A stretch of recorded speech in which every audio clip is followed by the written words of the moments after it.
We're sitting outside the Tuto building. As an EMS student, you attend lectures in Tuto, Chancellors and Centenary. Lectures are approximately 50 minutes long. On average, you'll have 6 classes per day and 2 or 3 practicals per week.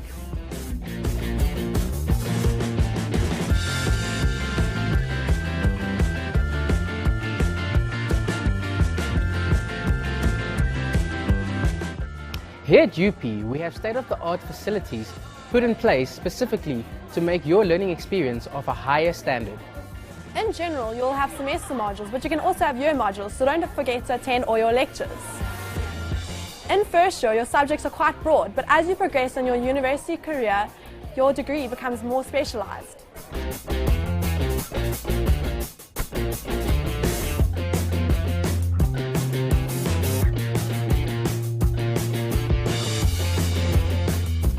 The EMS faculty has some of the best lecturers in South Africa who are experts in their field, and they'll always be welcoming and ready to help you.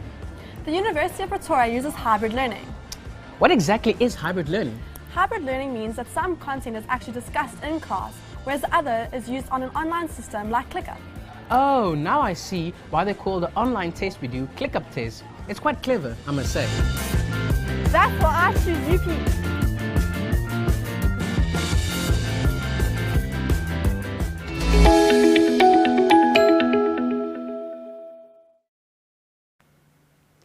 A warm welcome to everybody watching. My name is Moira Mabalane. I'm a lecturer at the Department of Financial Management, and I'm also the undergraduate for the BCom Investment Management course coordinator. During this session, we're going to showcase the Department of Financial Management and particularly giving you information about the 2 programs for Financial Sciences and Investment Management. And again, in just a few minutes, we'll hear from our Dean, Professor Elsa Biloot, with her opening address. And then just after that, we are going to ask Professor John Hall, who is the HOD of the department, to also give his address. And we're also going to be having presentations by Professor Henko van Skalkbeek and my colleague, Ms. Matabudi Mokobani. Also, towards the end of the session, we'll discuss some of your questions that you can post your comment section on Facebook. And if you are live, then you can also use the chat section if you're watching on YouTube. Then also our social media handles will be showing frequently throughout the show so that you can also follow, subscribe, and also like us. And remember, if you use the hashtag UPEMS during the session, you also stand a chance to win a bookmark voucher to the value of 1,000 Rand. Now it gives me pleasure to welcome our Dean, Professor Elsa Biloot. Welcome to the Faculty of Economic and Management Sciences virtual event.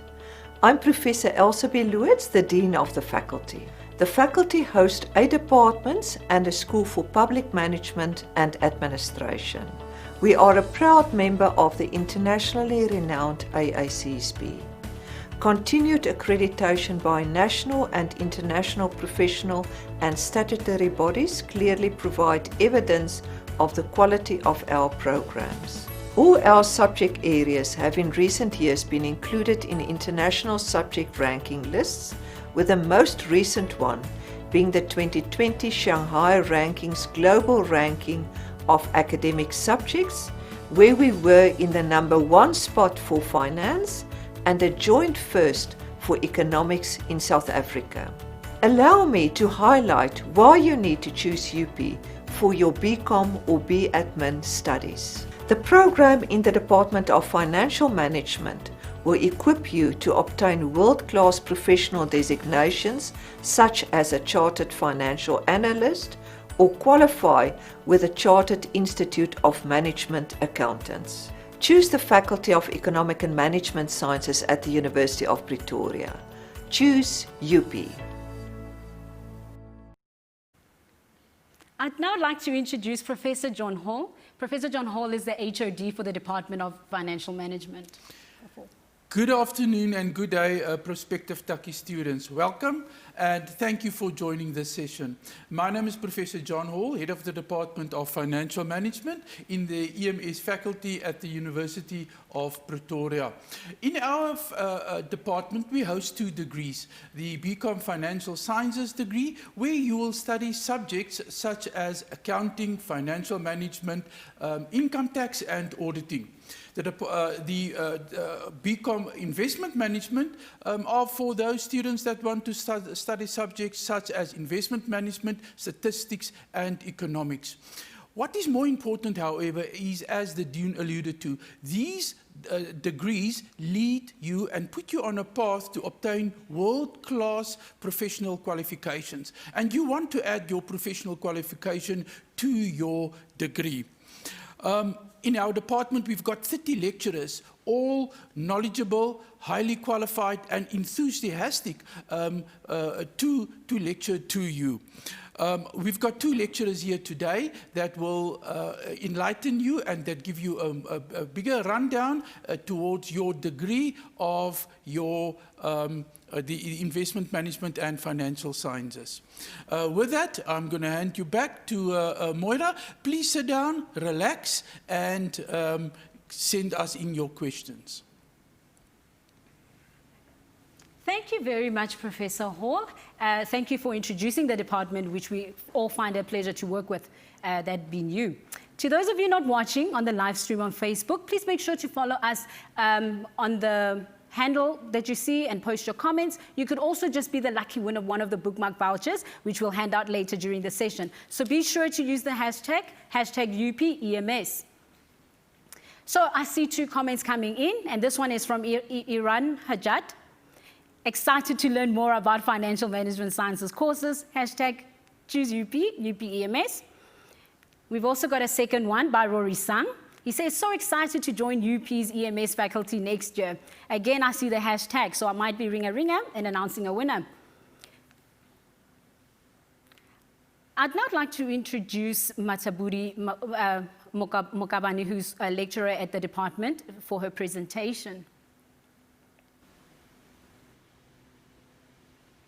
Hi, everybody watching from home. As my colleague just mentioned, my name is Matabudi Mukabani, and I am a lecturer in the Department of Financial Management. So I'm going to tell you now about the degree BCom Financial Sciences that our HOD introduced to you guys. I'm going to tell you more about it and what you can expect if you study this degree at UP starting next year.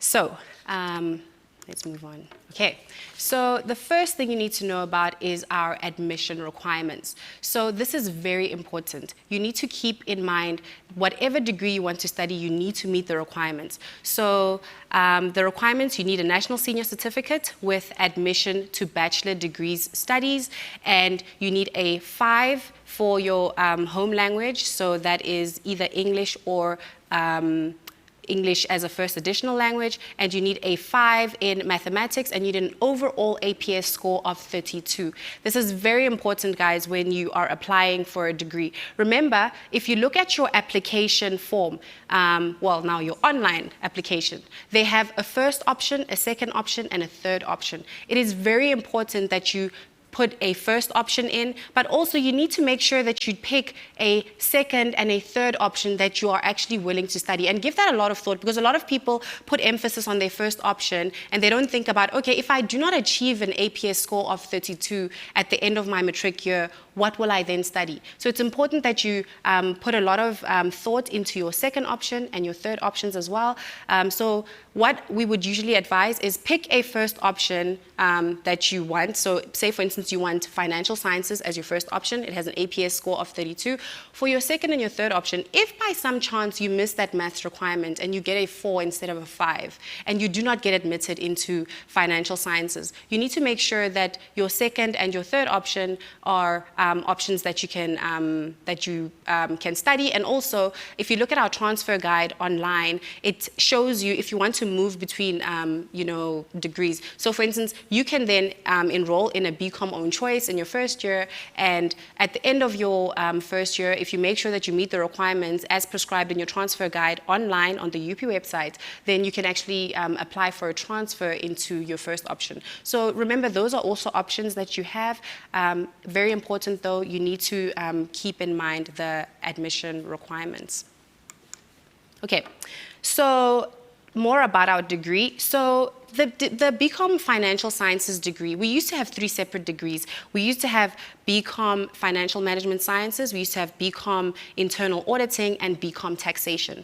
Those degrees were combined into one single degree, BCom Financial Sciences, in order to give students more options for further study after completing their undergraduate degree. And also, when you leave school after matric, you're not really sure, as much as you might have done your research and you're as informed as you're as informed as can be, but you're not always sure what you want to specialize in. So by combining those degrees, it makes sure that students have different options in terms of their postgraduate studies moving further after their undergraduate studies. So in the first year of your degree, you will complete your core modules of financial accounting, informatics, business law, business management, economics and statistics. Those will lay the foundation for your major subjects that you then begin in second year. So along with accounting, which is your major subject in this degree, you will in second year then begin with financial management, internal auditing, taxation, and some other modules that are more supporting modules and not necessarily your majors. And then after your second year of studies, you will then pick, and I mean after your second year, at the end of your second year, you're very informed about, you have an idea, you've done financial accounting, you've done financial management, you've done internal auditing and taxation. You have a better idea of what you want to specialize in. So at the end of your second year, then you will choose your major subjects. Moving into your third year, you will choose 3 of them between financial accounting, financial management, internal auditing, and taxation. When you pick your modules though, you will have to consider the honors degree that you want to study, because the honors degrees have admission requirements as well. So for instance, if you want to do a BCom honors in financial management sciences, you will need to then have at a third year level, you will have to have financial accounting and financial management. So you take all of that into consideration, you decide what you want to specialize in, you pick your third year modules, and then you move along. Okay. Then I want to speak to you guys about the road to a professional qualification. Now, professional qualifications have become increasingly important as they not only provide members of these qualifications with skills, but they also demonstrate your commitment to training and career development as a member, right? So professional qualifications are very important, and they consist of a knowledge component, practical experience, and then you obtain your qualification. So here at the university, we will equip you with your theory, your knowledge component. We will teach you the work in class, and we will prepare you for your tests, exams, and assignments. And while you're at university, your tests, your exams, and your assignments, that is the practical experience that we will that you will gain while you're at university. After your university experience, you will then move on to industry where you will get your experience. So that will usually be in some type of articles that you can serve at a bank, at a manufacturing company, or at an audit firm, one of the big companies. And that's where you will get your experience in order to meet the requirements for your professional qualification. So this is very important. I'm going to discuss the 3 main professional qualifications that you will be exposed to as a BCom Financial Sciences student. So let's have a look at that. That is all contained in this table. What are my options, right?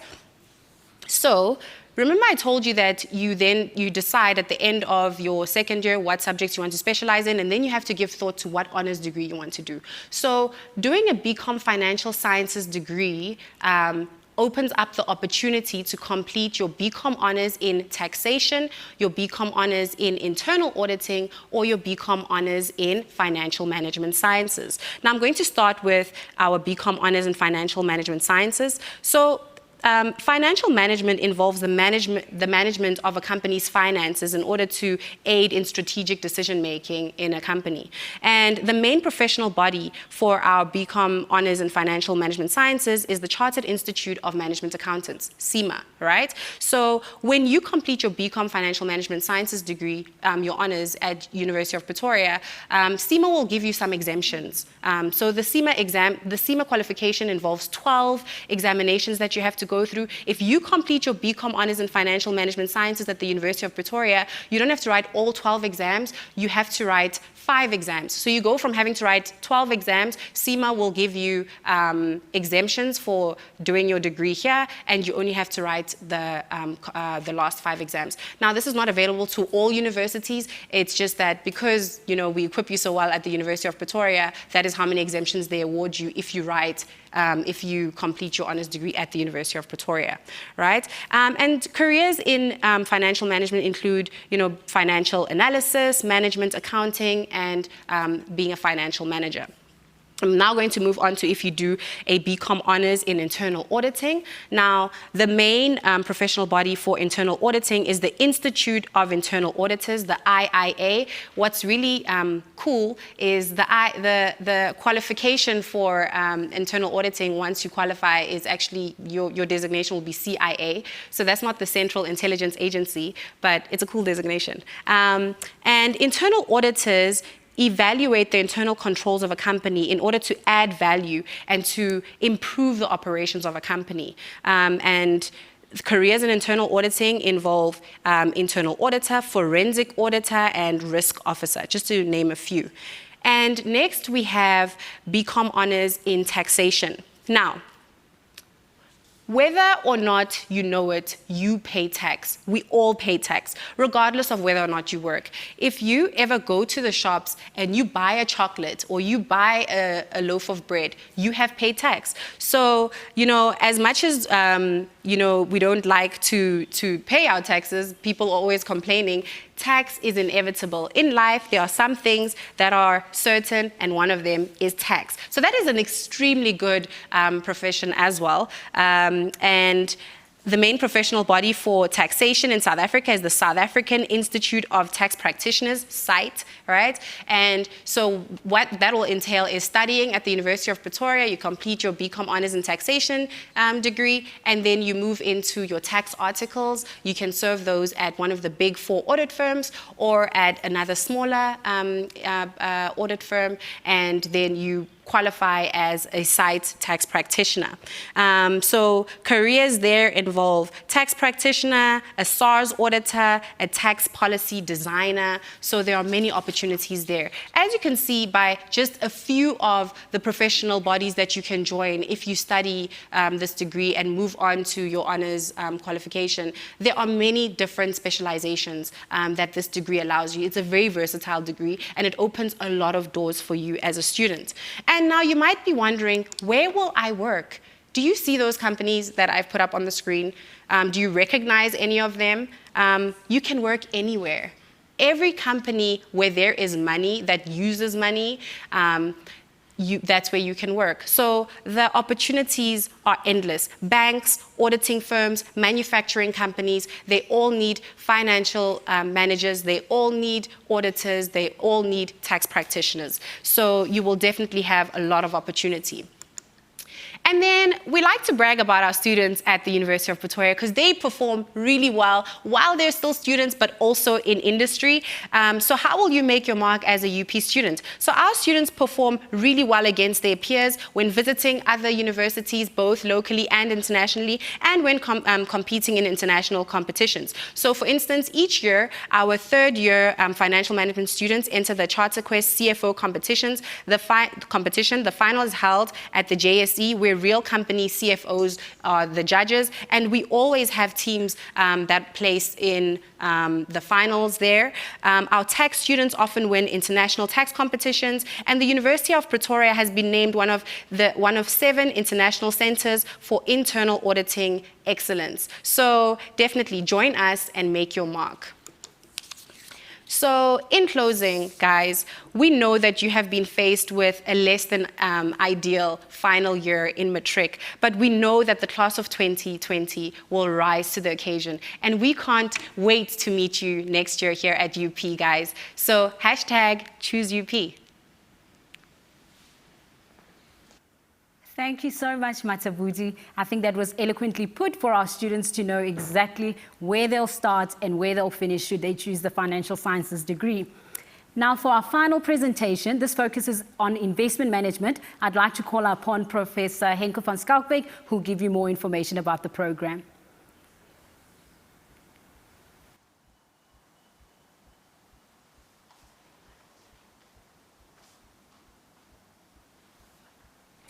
Good afternoon, ladies and gentlemen. It's my privilege today to tell you a little bit more about the BCom in Investment Management program.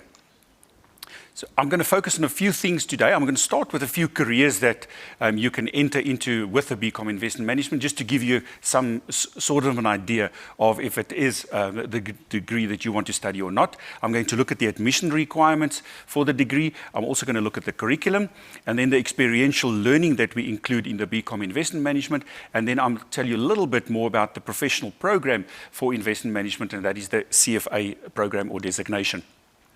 So let's look at some typical jobs. So if you're interested in becoming a portfolio manager, a research analyst, a consultant, a risk manager, an investment strategist, or a wealth manager, then the BCom Investment Management would be the degree for you. Now, these people usually work in typical sectors, and that would include asset management, private wealth management, commercial banking, investment banking, insurance, and brokerage, just to mention a few. And typical things that you'll be working with, or in securities that you'll analyze, would be equities. So those will be your shares that trade on the JSE Securities Exchange. It'll be fixed income securities like bonds, or it could be private equity that would be unlisted companies. You also get to do with derivatives, so that's futures, options, swaps, those kind of instruments, or real estate or property, and then also some other types of alternative investments like green energy and things like that. So if those are some of the areas and typical jobs that interest you, then most probably the BCom Investment Management is something, or a degree that you definitely need to consider. So what are the entrance requirements? Well, first of all, you need a level 5 or level C for English. You would need a 6 or level B for mathematics, and you need an APS score of at least 34. If you meet those requirements, then you are welcome to apply for the BCom in Investment Management. Let's look a little bit at the content of the degree or the curriculum. I'm only indicating the core and elective modules here, so there are other general modules that all BCom students will do as well. As you'll see in the first place there, investment management is a subject that will only start in your second year. So if we look at first year subjects, you'll do statistics, you'll do accounting, economics, informatics, and then also business management and commercial law. Then in your second year, you'll start with investment management as a core subject, and you'll also do statistics as well as mathematical statistics, accounting, economics, and informatics. What is important if you compare the investment management degree to other BCom degrees, except now, of course, for a BCom statistics and perhaps a BCom econometrics, there's a lot more statistics and mathematical statistics in this degree than in a general BCom degree. And then in your third year, you do investment management as a major and a core. You do statistics as a core, financial management and accounting as core modules as well. And then you have to choose another elective. That could either be statistics, so it's additional modules in statistics, or it could be economics. We also have quite a lot of experiential learning that we include in the investment management program. So at a second year level, you would do an equity project. So students will work in groups where they can choose a company that is listed on the JSE Stock Exchange, and you have to analyze that in detail and then submit the report. At third year level, students are also working in groups, and there you are usually required to analyze a number of companies in a specific sector. It could be the health sector, it could be the food sector, where you actually have to build a portfolio for a specific client, meeting the requirements of that client, and you also present that to a panel consisting of both lecturers from the university as well as industry experts that we invite from outside. So you get excellent exposure to then industry members as well. Then there's also the CFA Challenge. The CFA Challenge is a program ran by CFA South Africa and CFA Institute in general, where student or teams of students between universities in South Africa would compete with one another. Again, they do an extensive and a detailed analysis of a company that they present in front of judges and industry, and where they will choose a South African winner. The winner of the South African leg goes through to the regional final, that is the EMEA final, that's Europe, Middle East and Africa, and the winner there then goes through to the global competition. So in the past, we had a team that won the South African leg of the CFA Challenge, and it gives students excellent exposure to industry. And then we're also very proud to have an IRIS lab that is sponsored by IRIS, where we have computers as well as software that is used in industry, where we can expose students to that, and they actually get a real-world feel of what it would be like working in the financial markets and with financial data and instruments. So what is the CFA program? First of all, just before I give you a little bit more detail about that, I need to mention that the BCom Investment Management at UP is an affiliated program with CFA Institute in America. Now that means that we incorporate at least 70% of the candidate body of knowledge within the degree, and they also recognize that we promote ethics-based investment education. So universities, global universities meeting those requirements can then apply to become affiliated university, and the BCom Investment Management is such a program. So let me give you a little bit more detail. I know the slide is a little bit small and there's lots of information in there, but let's talk you through from the left to the right. So before you can register for the CFA program, that is a Chartered Financial Analyst program, the professional qualification for investment professionals, you have to have a bachelor's degree or you have to be in the final year of your bachelor's degree. So in the past, we've had students who write this level 1 CFA exam in the third year already, but most of our students usually write that the year after they've already completed the degree.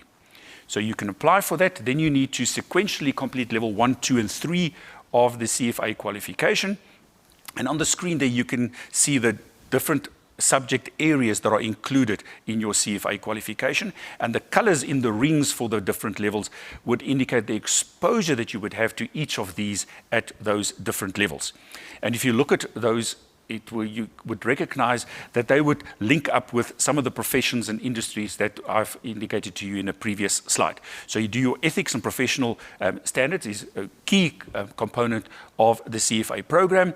We have quantitative methods, there's economics included there, financial reporting and analysis, you've got your corporate finance included, there's equity investments, fixed income, derivatives, alternative investments, and then also portfolio management and wealth planning, where if you look at level 3, a big component of level 3 will consist of that.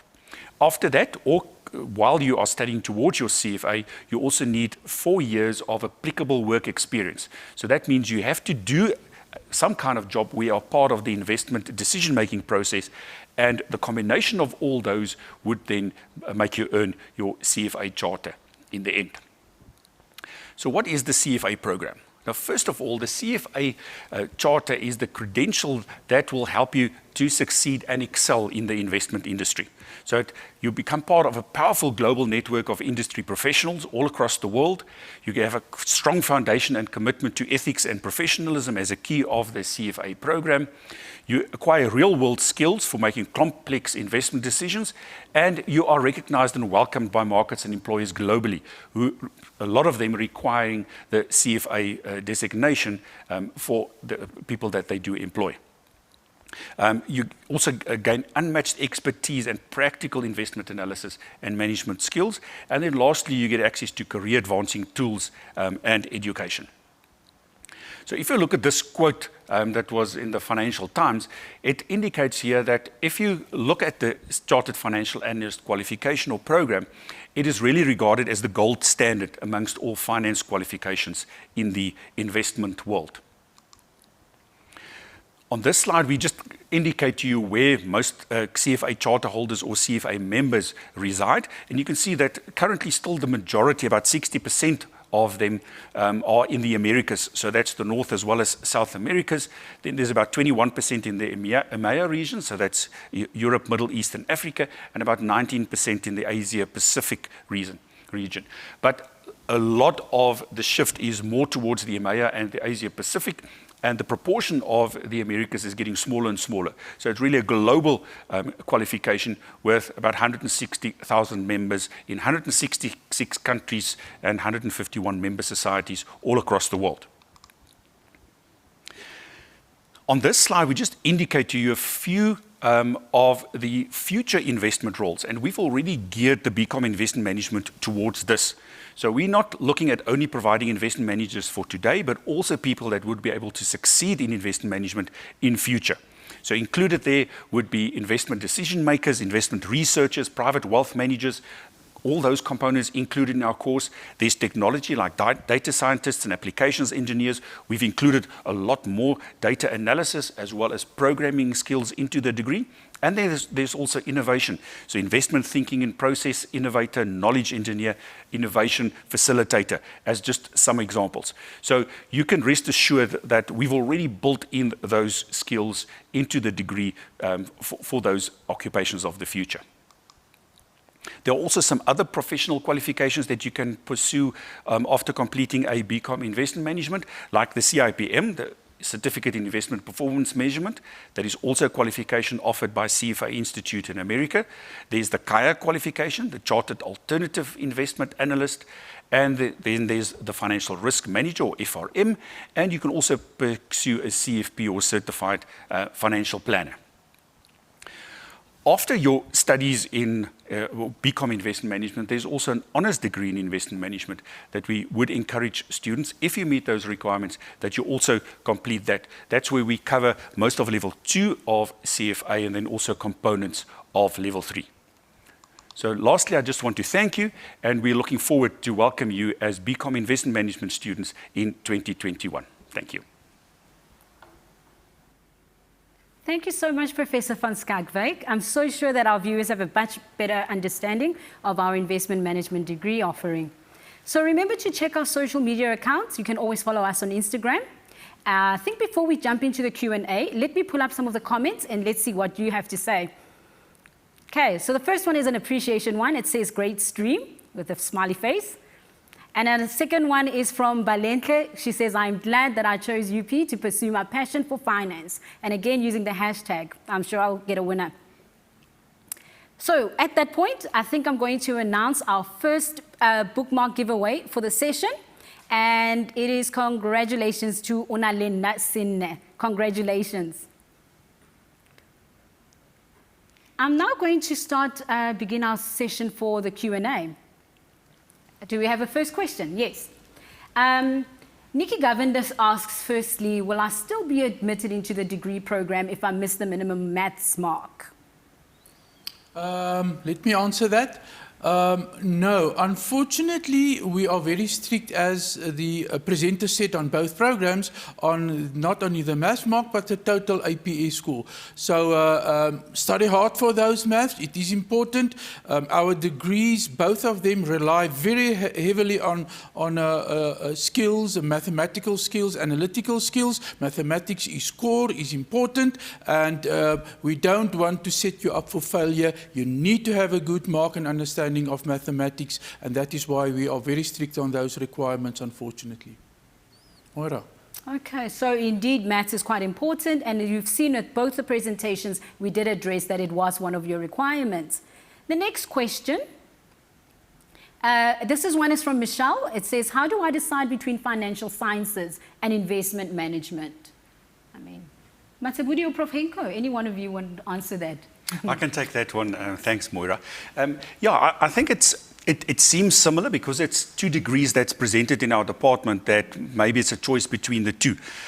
My recommendation would be there, or the information that I would like to give to prospective students is that it's really a choice between investment management. As I explained in my presentation, we've included a lot more statistics, mathematical statistics in that degree than we had in the past. So for me, it is more a choice, either investment management or perhaps a BCom statistics or BCom econometrics. So it's more focus on the quantitative skills. And then a financial sciences degree is perhaps a choice between financial sciences and accounting sciences more than it would be, I think, between these two degrees. And they also, you end up in completely different places, I think, in the financial industry and the financial market, whether you choose the one or the other. So if you really, I think, focused on investment management and wanting to end up in the investment market, then investment management is the clear choice. If your choice is more and you perhaps want to become a management accountant or a tax specialist or internal auditor, then the financial sciences degree is definitely the better option to go for. Yeah, I think that answers it. No biases detected. Investment is always a winner. Next question, I see it's from Johan. It says, what do you do if you meet your second choice requirements and want to study that instead of your first choice at the end of grade 12? So what I'm understanding is you qualify for both, but he actually wants the second one, even though he has been accepted for the first. I can take that one. Thanks. Okay. So, Johan, if you meet the requirements for your first option as well as your second option, you will have the option when you start your degree at the beginning of your first year to pick between your first and second option. So it's about meeting the requirements. If you change your mind and you decide, you know what, you don't want to do your first option, they do allow you to do that. Like I said in my presentation, at the end of your high school career, you're not always sure what you want to study. Again, the first year of your Bachelor of Commerce degree, it's a very generic year. So at the end of your first year, like I said, you must refer to your the guide online. But at the end of your first year, you must just always make sure that you're meeting the requirements to move to another degree if you want to change. But that is something that we do make allowance for as long as you meet the requirements, because we do understand that leaving matric, you're not always equipped with the necessary knowledge to pick, a career and be married to it. Sometimes you do understand things better when you're at the university, and we do make allowance for you guys to move as long as you meet the requirements. So yes, you can move, but you need to make sure that you're working hard so that you meet the requirements at the end of your first year if that is something that you want to do. Great. Yes, then another question from Lesejo. She says, I do well in maths at school, but do not particularly enjoy it. Is investment management the one for me? Again, I know what I would say, but I think, Professor, you can answer that question for them. Okay, thanks, Maura. Yeah, I think, like I explained, there's a lot more mathematical statistics and statistics in the investment degree. So I think if you don't enjoy that, then most probably the investment management degree is not the degree for you. We've got a whole array of other degrees that might be applicable, but you really need to have a love for mathematics, or at least the mathematical skills and analytical skills that you do in mathematics in school. Yeah, I would have said the same. The next question is from Rowan. Do I have to study investment management if I want to become a CFA charter holder? So I'm sure you would have picked up, Rowan, from the presentation, if I can just answer that for you, that your degree isn't necessary for you to be able to enroll if you want to pursue the CFA charter and get that qualification. However, it can be any degree. It could be from any other field, should you not end up studying financial sciences or investment management, but it is a minimum requirement for you to be able to pursue or embark on that professional qualification. Okay, so it's not necessary for you to do just investment management. You will fare with other degrees. Then the next question is from Simone. She says, can I study financial sciences or investment management with maths literacy? Unfortunately not. You need to pass the real maths. There's very few, if any, BCom degrees that that will allow you to enroll. If you've got only maths literacy, you need to have the correct maths. As I've said in my previous answer also, that maths is important for virtually any BCom degree. So maths literacy is not going to get you in one of those two degrees. No. So pure maths is the answer. The next question is from Martin. He says, what are the pass rates for the CFA examinations? Professor Henko. Yeah, I think it's an excellent question. And the results or the answer might sound a bit harsh but that is unfortunately a reality. So the average pass rate for the 3 different levels of the CFA exam is about 44%. So it's slightly lower at the lower levels, so it's about 42% and 43% at level 1 and 2, and slightly higher, I think about a 53% at level 3.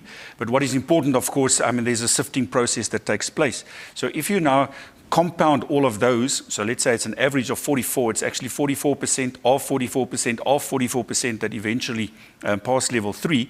So if you do that sum, you'll see that less than 1 in 10 individuals that actually start the CFA qualification actually then qualify as CFA charter holders. But like I always say, for something to be worthwhile, it is important, and you want to distinguish yourself from other people. Our students do extremely well in the CFA exams, so I don't think there's anything to worry about, but yes, the pass rates are quite low. I think we've got time for one more question, and that would be from Emmanuel. How will I know that my application was successful? Do you want me to take? Okay, so Emmanuel, at the end of your matric year, when your marks become available, the department will send the marks to the universities, and the universities will then send letters to the students, letting them know if their application was successful. So that's how you'll know if you made it after matric.